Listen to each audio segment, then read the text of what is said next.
High বন্ধুরা, বাড়িতে আজকে তরকা বানাচ্ছি, সেই রেসিপিটা আপনার সাথে শেয়ার করলাম। দেখতে পাচ্ছি আমার টমেটো কাটা কমপ্লিট।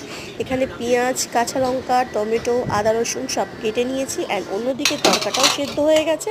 এবার কড়াইতে সাদা তেল দিয়ে তার মধ্যে রসুন আর আদাটা দিয়ে দিলাম, তার মধ্যে কাঁচা লঙ্কাগুলোও দিয়ে দিলাম। দেবার পর পেঁয়াজটাও দিয়ে দিলাম। দেবার পর হালকা করে নাড়াচাড়া করলাম অ্যান্ড তার মধ্যে টমেটোটাও দিয়ে দিলাম।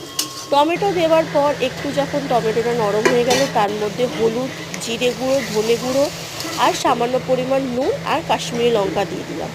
দেবার পর সেটাকে ভালো করে নাড়াচাড়া করে যখন দেখবো যে হ্যাঁ একটু মশলাটা একটু ভালো করে হয়ে গেছে, দেন তার মধ্যে ডিমটা দিয়ে দিলাম। ডিম দেওয়ার পর যখন মশলার সাথে ডিমটা ভাজা ভাজা হয়ে গেল, তারপরে আমি তরকাটা দিয়ে দিলাম। তরকার ডালটা দেওয়ার পর ভালো করে নাড়াচাড়া করলাম। যখন দেখলাম হ্যাঁ তরকাটা মোটামুটি হয়ে গেছে, তারপরে ওপর দিয়ে কাসুরি মেথি অ্যান্ড ধনে পাতা দিয়ে নামিয়ে নিলাম। রেডি।